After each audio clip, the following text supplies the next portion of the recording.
সে তার মাথাটা নিয়ে কি করবে, সে তার মনটা নিয়ে কি করবে, তার তো এটা মনে হয়েছে। অপরকে হত্যাযোগ্য মনে করি না, অপরকে খুন করে ফেলা যায় এটা মনে করি না, অপরকে জবাহ করা যায় এটা আমরা মনে করি না, কতল করা যায় এটা আমরা মনে করি না। হাসিনা দেশ ছেড়ে চলে গেছে, কিন্তু আমার ভিতরে, আমার হৃদয়ে হাসিনার জন্য প্রেম, হাসিনার জন্য প্রেমের সিংহাসন আমি আমার হৃদয়ে রেখে দিয়েছি।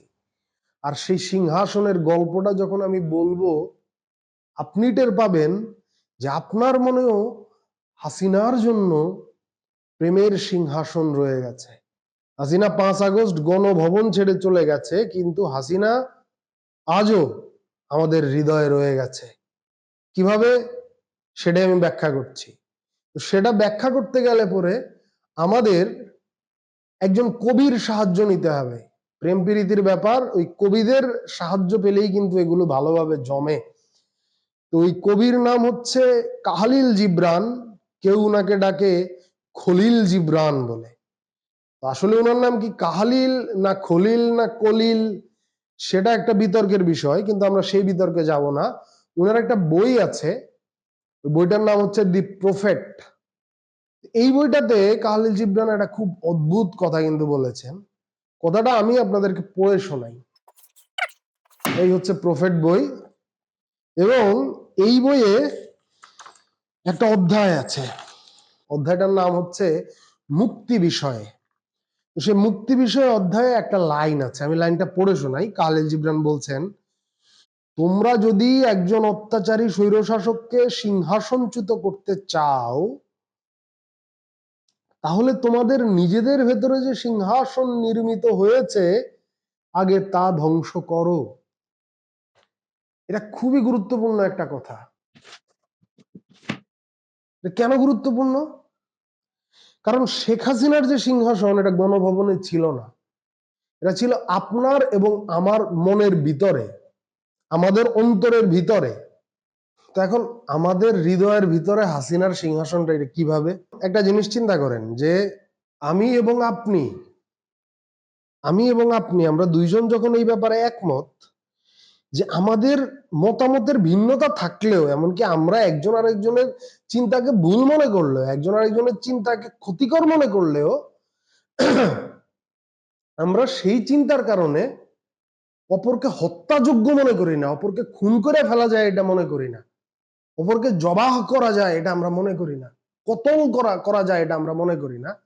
এবং যদি আপনার চিন্তার সাথে মনে করেন যে আমি একমত না, কিন্তু যদি আপনাকে কথা বলতে না দেয়, যদি আপনার মত প্রকাশের স্বাধীনতা কেড়ে নেয়, তাহলে আমি যদি সেটার প্রতিবাদ করি, আমি যদি সেটার বিরুদ্ধে কথা বলি, যেমন আমি ব্যক্তিগতভাবে মনে করেন যে আমি বিএনপির সাথে একমত না, বা আমি মনে করেন যে ব্যক্তিগতভাবে হেফাজতের সাথে একমত না, কিন্তু আমি হেফাজতের সাথে একমত না জন্যে হেফাজতকে কথা বলতে দিবে না, এবং হেফাজত কথা বললে তাকে মাইরা ফেলবে, এইটাকে যদি আমি সমর্থন করি, তাইলেই আমার ওই সমর্থনের কারণে, ওই সমর্থনকে ব্যবহার করে একজন স্বৈরশাসক আসবে, এবং ওই স্বৈরশাসক করবে কি, যেই স্বৈরশাসকের বিরুদ্ধে কথা বলবে তাকেই স্বৈরশাসক হচ্ছে হেফাজত বলে ডাকবে, মৌলবাদী জঙ্গি বলে ডাকবে, যেটা শেখ হাসিনা করেছে। শেখ হাসিনা যেই শেখ হাসিনার বিরুদ্ধে কথা বলেছে তাকেই জামাত, শিবির, রাজাকার, জঙ্গিবাদী এইসব বলে সে ট্যাগ দিয়েছে, ট্যাগ দিয়ে সে হত্যা করেছে। পাকিস্তান আমলে ওই ঘটনা আমরা দেখেছি যে যারা পাকিস্তানের স্বৈরশাসনের বিরুদ্ধে কথা বলেছে তাদের কি হচ্ছে, ভারতের চর, কমিউনিস্ট এইসব বলে গালি দিয়ে পাকিস্তানিরা হত্যা করত। আমি বলছি যে এই কাজটা কেন করতে পারলো শেখ হাসিনা, যে সে কেউ তার বিরোধিতা করলেই তাকে জামাত শিবির বলে মাইরা ফেলতে পারে, খুন করে ফেলতে পারে। ভাই ঠিক আছে, এটা এটা কিভাবে পারলো? এটার কারণ হচ্ছে বাংলাদেশের অসাম্প্রদায়িক প্রগতিশীল জনগোষ্ঠীর মানুষজন, একটা বিরাট অংশ, তারা হেফাজতের হুজুরদের উপরে যখন শেখ হাসিনা একটা বর্বরচিত গণহত্যা চালাইলো, ঢাকা শহরে একটা খুন চালাইলো, তখন এরা চুপ ছিল, এরা কেউ কিছু বলে নাই। এরা আজকে মানে আপনারা মারছেন এটা বললে এরা খুনের দায় নিবে না, কিন্তু এই দায় তারা এড়াইতে পারবে না যে তারা চুপ করে ছিল, তারা স্বীকার না করলে এটা সত্য, তারা চুপ করে ছিল। ঢাকা শহরে পুলিশ রাষ্ট্রের নাগরিকদের উপরে যে হত্যাকাণ্ড চালাইছে, তারা এটার বিরুদ্ধে কোনো কথা বলে নাই, তারা প্রতিবাদ করে নাই, তারা প্রতিবাদ করে নাই জন্যই এই হত্যাকাণ্ডটা ঘটছে। এবং এই হত্যাকাণ্ডটা ঘটায়া, হ্যাঁ, এবং হচ্ছে যে আপনার শুধু সেটাই না, ধরেন যে ওই সময়টাতে আপনার সাইদির মামলার রায়কে কেন্দ্র করে সারা বাংলাদেশে 70 জন মানুষ মারা গেছে, পুলিশ গুলি করছে। পুলিশ তার নাগরিক মিছিল করলে, নাগরিক একটা প্রতিবাদ জানালে পুলিশ কি গুলি করতে পারে? পুলিশ গুলি করতে পারে না, সহজ কথা। কিন্তু পুলিশ গুলি করতে যদি না পারে তাহলে পুলিশ গুলি করলো কেমনে? পারে জন্যই তো গুলিটা করছে। তার মানে হচ্ছে যে পুলিশ গুলি করতে পারে। এই যে পুলিশ নাগরিকের উপর গুলি করতে পারে এবং আরেক দল নাগরিক সেটাকে সমর্থন করে, সেটার কারণে কি হয়েছে? সেটার কারণে যেটা হয়েছে সেটা খুবই ভয়ঙ্কর। পুরান ঢাকার একজন দর্জি, তারা হইলো কোপাইতে কোপাইতে কোপাইতে কোপাইতে ছাত্রলীগ মারছে। সে মরার সময় বলছে, ভাই আমি তো হিন্দু, আমি শিবির না, আমি প্যান্ট খুলে দেখাই আমি যে হিন্দু। এইভাবে বিশ্বজিৎ মারা গেছে। তার মানে হচ্ছে যখন আপনি কাউকে হত্যা করা যায় এটা প্রতিষ্ঠা করবেন তার চিন্তার কারণে, তার মতবাদের কারণে, তার রাজনৈতিক মতাদর্শের কারণে, তখন তার নামে ডাইকে আপনারও খুন করা হবে। শেখ হাসিনা ভাই এটাই করছে। ঠিক আছে, এই গত জুলাই মাসে এবং আগস্ট মাসে শেখ হাসিনা কি দেখছে যে কে বিএনপি, কে বাম, কে জামাত? কিছুই সে দেখে নাই। গুলি করা হয়েছে, ব্রাশফায়ার করা হয়েছে, ছাত্ররা মারা গেছে, শ্রমিকরা মারা গেছে, সাধারণ মানুষ মারা গেছে। এই জিনিসটার বৈধতা উৎপাদন করা হয়েছে ওই যে হেফাজতের যে হত্যাকাণ্ড সেইটার সময় চুপ থেকে, সেটাকে সমর্থন করে, সেটার প্রতি সমর্থন জানিয়ে। কিন্তু বন্ধুরা, এখানে কি শুধু অসাম্প্রদায়িকদেরই দোষ? আসুন তো একটু খতায় দেখি। ওই 2013 সালে, ওই 2013 সালে অনেকগুলা ছেলেকে ব্লগার কারণে নাস্তিক বলে কোপায়া কোপায়া খুন করে হত্যা করা হয়েছে, মারা হয়েছে। এখন এইটার দায়ও তো বাংলাদেশের মাওলানারা নিবে না, হাফেজরা বা হুজুররা নিবে না, তারা তো এটা বলবে না, এবং তারা এই জঙ্গি সংগঠনের দায়িত্ব নিবে না, এই খুনের দায় নিবে না। অভিজিৎ রায়কে যে হত্যা করা হয়েছে বইমেলাতে, এটার দায় কি কোনো হুজুর নিবে না। কিন্তু তারা অবশ্যই মৌন সমর্থন দিয়েছে। তারা কি মৌন সমর্থন দেয় নাই? তারা কি অভিজিৎ রায় হত্যার বিরুদ্ধে প্রতিবাদ করেছে? তারা কি রাস্তায় নেমেছে? তারা রাস্তায় নামেনি, তারা প্রতিবাদ করেনি। এবং হুজুরদের একটা ফতোয়া আছে, ঠিক আছে, বাংলাদেশের অনেক হুজুর একটা হাদিসকে নির্ভর করে একটা ফতোয়া দেয়। ওই হাদিসটা কি? ওই হাদিস ভিত্তিক ফতোয়াটা কি? যে যে মুরতাদ, যে ইসলাম ধর্মে বিশ্বাসটা ত্যাগ করলো, তাকে হত্যা করা যায়, তাকে হত্যা করা জায়েজ। এই কথাটা ওই হাদিসকে ভিত্তি করে তারা বলল। অথচ পবিত্র কোরআন শরীফে আল্লাহ পাক বলেছেন যে বিশ্বাসের ব্যাপারে কোনো জোরাজুরি নেই, যার যা ইচ্ছা হয় সে তাই বিশ্বাস করবে। কোরআন শরীফে আল্লাহ পাক বলেছেন লাকুম দীনুকুম ওয়ালিয়া দীন। মুমিনদের উদ্দেশ্যে বলেছেন যে তোমরা কাফেরদের উদ্দেশ্যে এটা বলো, তোমার ধর্ম তোমার কাছে, আমার ধর্ম আমার কাছে। এইবারে আমি একটা প্রশ্ন তুলতে চাই। ওই যে হাদিস, যেটার কারণে ওই বাংলাদেশের ওই মাওলানারা মনে করে যে মুরতাদ হচ্ছে হত্যাযোগ্য, হ্যাঁ, উনাদের সাথে যারা মুরতাদ, যারা উনাদের সাথে একমত না, তারা হত্যাযোগ্য। এখন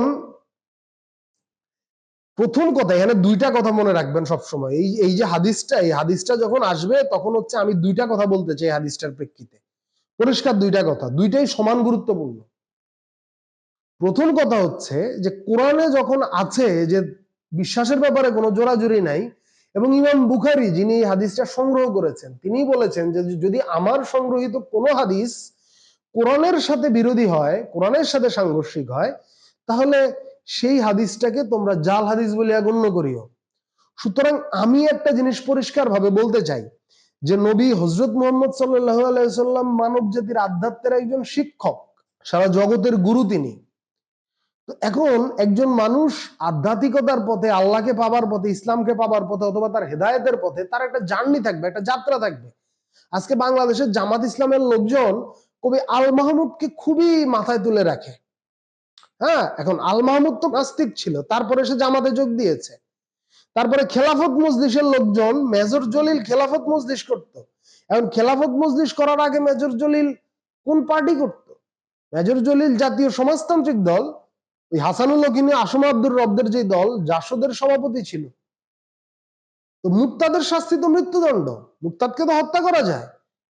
তাহলে আপনি যদি ওকে মেরে ফেলতেন, মানে আপনাদের যে যুক্তি অনুসারে আমি বলতে চাচ্ছি যে আপনি বলছেন যে মুরতাদের শাস্তি মৃত্যুদণ্ড, তাহলে ও যখন আবার ইসলামে ফেরত আসলো আপনি ওকে ফেরত নিলেন কেন? আপনি ওকে আগে মেরে ফেললেন না কেন? আপনি মনে করেন হত্যাযোগ্য, আপনি মনে করেন হত্যাযোগ্য, এবার আপনি বলতেছেন যে ইসলামী রাষ্ট্রের খলিফা হত্যা করতে পারবে, তার মানে জল্লাদটা নাই এই জন্য আপনি মারতেছেন না, জল্লাদ আসলে মারবেন। আর আর জল্লাদকে যে কেউ নিজেকে খলিফা ঘোষণা করতে পারে, ঘোষণা করে তার 50 জনের একটা সামরিক বাহিনী দিয়া হচ্ছে সে যুদ্ধ শুরু করতে পারে, এরকম আমরা দেখেছি। সেইটার জায়গাটাতে এই হাদিসটা দিয়ে তৈরি করা হয়েছে। এখন এই যে হাদিসটা, এই হাদিসটা কি সঠিক হাদিস? এটা তো কোরআনের বিরুদ্ধে। আমি বাংলাদেশের যে কোনো মৌলবী, যে কোনো মাওলানাকে প্রকাশ্য বিতর্কের চ্যালেঞ্জ করতেছি, আমি বলতেছি এটা জাল হাদিস, কারণ এটা কোরআনের সাথে সাংঘর্ষিক, এটা কোরআনের শিক্ষার সাথে সাংঘর্ষিক। এটা হচ্ছে প্রথম কথা। আর দ্বিতীয় কথা হচ্ছে যে ভাই, আপনি যদি এটা ব্যাখ্যা করেন যে আমাকে খুন করা হালাল, আমাকে খুন করা জায়েজ, আমাকে কতল করা দরকার, তাহলে খুবই স্বাভাবিক আমি একজন স্বৈরশাসককে ডেকে নিয়ে আসবো আপনাকে খুন করার জন্য, আপনাকে কতল করার জন্য। কারণ আপনি যখন মনে করেন আমাকে কতল করা যায়, আপনি যখন মনে করেন যে একজন নুরুল ইসলাম ফারুকী, একজন আল্লাহওয়ালাকে খুন করা যায়, ঠিক আছে, আপনি যখন মনে করেন যে কেউ নাস্তিক হলে তাকে খুন করা যায়, তখন আমি কিন্তু নিজের জান বাঁচাইতেই, জান বাঁচানো ফরজ, ঠিক আছে, আমি কিন্তু নিজের জান বাঁচাইতেই আপনার বিরুদ্ধে যাব। ঠিক আছে, আপনি কি শুধু নাস্তিক ব্লগার জন্য হত্যা করছেন? আপনি নাস্তিক জন্য হত্যা করছেন, আপনি একজন নুরুল ইসলাম ফারুকীকে হত্যা করছেন, তার মানে আপনার নিদানে, আপনার বিধানে বাংলাদেশের বেশিরভাগ মানুষ হত্যাযোগ্য, বাংলাদেশের বেশিরভাগ মানুষকে হত্যা করা যায়। সুতরাং বাংলাদেশের যে অসাম্প্রদায়িকরা, প্রগতিশীলরা হেফাজতের উপরে গণহত্যার পক্ষে বিপক্ষে দাঁড়ায় নাই, গণহত্যার বিপক্ষে দাঁড়ায় নাই হেফাজতের উপরে এবং প্রতিবাদ করে নাই, সেইখানে কি বাংলাদেশের ওই ওহাবি, ওই সালাফি, ওই মৌদুদিবাদী যে আলেমরা রয়েছেন এবং যে আহলে হাদিসের আলেমরা রয়েছেন, যারা এই হাদিসটাকে জাল হাদিস ঘোষণা করেন নাই, কেউ এটাকে জাল হাদিস ঘোষণা করেন নাই, আপনারা কেউ এটাকে জাল হাদিস ঘোষণা করেন নাই যে মুরতাদকে হত্যা করা যায়, আপনারা এটাকে সঠিক হাদিস মনে করেন। কেউ ইসলাম ধর্ম বিশ্বাস ত্যাগ করলে তাকে হত্যা করা যায়। এবারে কে ইসলাম ধর্ম বিশ্বাস ত্যাগী, কে মুরতাদ, সেটার ব্যাখ্যা আপনারাই দিচ্ছেন। অথবা আসলে কি ইসলাম ধর্ম ত্যাগ করেছে? আমি এটা মনে করি না। নবী সাল্লাল্লাহু আলাইহি ওয়াসাল্লামের জীবনী তো আমিও পড়ছি, কোরআন শরীফ তো আমিও পড়ছি।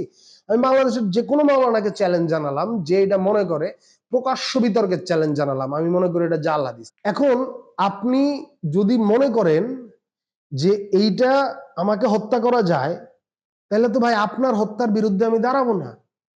আপনি যদি মনে করেন আমি হত্যাযোগ্য এবং আপনি যদি সুযোগ পেলে আমার হত্যা করতে চান, তাহলে কি আপনি এটা আশা করতে পারেন যে আপনাকে খুন করলে আমি এটার বিরুদ্ধে দাঁড়াবো? এবং বাংলাদেশ হচ্ছে প্রেমের দেশ, সেখানে ইসলাম ধর্মটা যে শাহজালাল রহমতুল্লাহ আলাইহি, শাহপরান রহমতুল্লাহ আলাইহি প্রমুখ প্রচার করেছেন, অথবা খাজা মঈনুদ্দিন চিশতি ভারতবর্ষে ইসলাম ধর্ম প্রচার করেছেন, অথবা যে বায়েজিদ বোস্তামি রহমতুল্লাহ আলাইহি, উনারা প্রেম দিয়ে বাংলাদেশকে ইসলামের দিকে এনেছেন। কবি কাজী নজরুল ইসলাম বলেছেন, তোর প্রেম দিয়ে কর বিশ্ব নিখিল, ইসলামে মুরিদ। আমি সেই জায়গাটা থেকে বলতে চাই যে যারা আরেকজনকে হত্যাযোগ্য মনে করেন, সেটা সে জামাত হওয়ার কারণে হোক, শিবির হওয়ার কারণে হোক, হেফাজত হওয়ার কারণে হোক, নাস্তিক হওয়ার কারণে হোক, সুফি হওয়ার কারণে হোক, মাজারপন্থী হওয়ার কারণে হোক, তরিকতপন্থী, হকিকতপন্থী, হিন্দু হওয়ার কারণে হোক, ইহুদি খ্রিস্টান যাই কিছু হোক না কেন, যে কারণেই হোক, যদি কেউ হত্যা করে, যদি কেউ ধর্ষণ করে, তাহলে বাংলাদেশের আইনে তার শাস্তি হবে, সেই আইনে তার শাস্তি মৃত্যুদণ্ড রয়েছে। কিন্তু কেউ একটা জিনিস বিশ্বাস করে, কেউ একটা জিনিস মনে করে, কেউ একভাবে ভাবে, এই জন্য আপনি তাকে খুন করা দরকার মনে করেন, তাহলে তো আপনিও খুন হয়ে যেতে পারেন। আপনি যখন খুন হবেন তখন আপনি কেন হচ্ছে নৈতিকতার কথা, মানবতার কথা বলতেছেন, তাই না? শেখ হাসিনা যখন হেফাজতের উপরে হত্যা করলো, মাদ্রাসার উপরে হত্যা করলো, তখন আপনি কেন বলতেছেন যে আপনার উপর জুলুম হয়েছে? আপনি যদি মনে করেন যে যে কেউ মুরতাদ হলে তাকে হত্যা করা যায়, তাহলে তো ওটা জুলুম না। আপনার উপর যেটা হয়েছে এটাও জুলুম না। আপনি যদি মনে করেন অমুক মুরতাদ এই জন্য হত্যা করা যায়, তাহলে ওরাও মনে করে আপনি হেফাজত এই জন্য আপনাকে হত্যা করা যায়। আপনি যদি মনে করেন যে কেউ মাজারপন্থী, কেউ সুফিপন্থী, এই জন্য তাকে হত্যা করা যায়, তাহলে আপনি জামাত, এই জন্য আপনাকে হত্যা করা যায়, তাই না? আবার উল্টা ভাবে যারা অসাম্প্রদায়িক আছে, যারা হচ্ছে এই হাসিনার ক্রস ফায়ারের বিরোধিতা করে নাই শিবিরের উপরে, আপনি যদি মনে করেন যে শিবিরকে ক্রস ফায়ার দেওয়া যায়, তাহলে আপনাকেও ক্রস ফায়ার দেওয়া যায়। এই জায়গাটার থেকে আমি যে কনক্লুশনে আসবো, যারা মনে করে যে কেউ মুরতাদ হওয়ার কারণে, কেউ সুফি হওয়ার কারণে, কেউ নাস্তিক হওয়ার কারণে, কেউ মাজারপন্থী হওয়ার কারণে তাকে হত্যা করা যায়, অথবা যারা মনে করে যে কেউ জামাত শিবির হেফাজত হওয়ার কারণে হত্যা করা যায়, অথবা যারা মনে করে কেউ কেবল আওয়ামী লীগ করার কারণেই, আওয়ামী লীগ অনেক অন্যায় অত্যাচার অবিচার করেছে, এদের সবার বিচার করতে হবে, বর্তমান সরকার বিচারের ব্যাপারে কোনো আগ্রহ দেখাচ্ছে না, সব দুর্বল মামলা করতেছে, কিন্তু তার আগে আমি বলতে চাই যে শুধু আওয়ামী লীগের আদর্শে বিশ্বাস করার কারণেই, ধরেন কেউ মনে করে যে পাকিস্তান থাকলে ভালো হইতো, কেউ মনে করে ব্রিটিশরা থাকলে ভালো হইতো, আপনি এই কারণে তাকে হত্যা করতে পারেন না। সেটা মনে করে রে ভাই, তার মন নিয়ে সে কই যাবে, তার মগজ নিয়ে সে কই যাবে, সে চিন্তা করে, সে ভাবনা করে, আল্লাহ তাকে বিবেক দিছে, চিন্তা করার শক্তি দিছে, বুদ্ধি দিছে, সে চিন্তা করে এই জিনিসটা তার মনে হয়েছে, তার চিন্তা হয়ে গেছে, এখন সে কি করবে, সে তার মাথাটা নিয়ে কি করবে, সে তার মনটা নিয়ে কি করবে, তার তো এটা মনে হয়েছে। এখন এইটা হচ্ছে, আপনি যদি সেটার কারণে তাকে হত্যা করা যায় মনে করেন, তাইলে হবে কি, এবং আমি যদি মনে করি আপনাকে হত্যা করা যায়, আপনি যদি মনে করেন আমাকে হত্যা করা যায়, তাহলে আমাদের দুই ইন্দুরের মাঝখানে এক বান্দর এসে হাজির হবেই। তো আমি মনে করি যে শেখ হাসিনার যে স্বৈর শাসন, এটার জন্য দায়ী হচ্ছে এই দুইটা অংশের মানুষ। এক হচ্ছে যারা মনে করছে, যারা ফতোয়া দিছে, বা যারা এই জাল হাদিসকে আল হাদিস বলে চালাইছে, যে কেউ ইসলাম ধর্ম বিশ্বাস ত্যাগ করলেই তাকে হত্যা করা যায়, এই জাল হাদিসটাকে যারা কোরআন বিরোধী, এই জাল হাদিসটাকে যারা আল হাদিস বলে চালাইছে, এরা হচ্ছে শেখ হাসিনার স্বৈরশাসনের জন্য প্রথমত, এবং প্রথমত আরেকটা অংশ দায়ী, সেটা হচ্ছে যে আপনার এই যারা হচ্ছে জামাত হওয়ার কারণে, শিবির হওয়ার কারণে, হেফাজত হওয়ার কারণে কাউকে পুলিশ বাহিনী কর্তৃক ক্রস ফায়ারকে সমর্থন জানাইছে, এই দুইটা অংশ হচ্ছে প্রথমত দায়ী। আর দ্বিতীয়ত হচ্ছে হাসিনার আর সব কিছু, এরা হচ্ছে দ্বিতীয়ত দায়ী। প্রথমত দায়ী হচ্ছে এই দুইটা অংশের মানুষ। আমি বলবো যে হাসিনা চলে গেছে, কিন্তু ওই যে আপনার আমার অন্তরে যে হাসিনার যে প্রেমের সিংহাসন, সেটা কিন্তু রয়ে গেছে। মানে যতক্ষণ পর্যন্ত আমরা এটা মনে করব যে অমুককে তার বিশ্বাসের কারণে, তার চিন্তার কারণে হত্যা করা যায়, সেইটাই হচ্ছে আমাদের অন্তরে, ওই যে কাহলিল জিব্রান মহান কবি, উনি যে বলেছেন আমাদের অন্তরে যে শেখ হাসিনার যে সিংহাসন, তার যে প্রেমের তাজমহল, তার যে রাজমহল প্রেমের, যতই আপনি গণভবনের ইট খুলে নেন, হাসিনার ওই প্রেমের রাজমহল, ওই প্রেমের তাজমহল আপনার অন্তরে রয়ে গেছে, যখন আপনি মনে করেন আরেকজন নাগরিককে হত্যা করা যায়।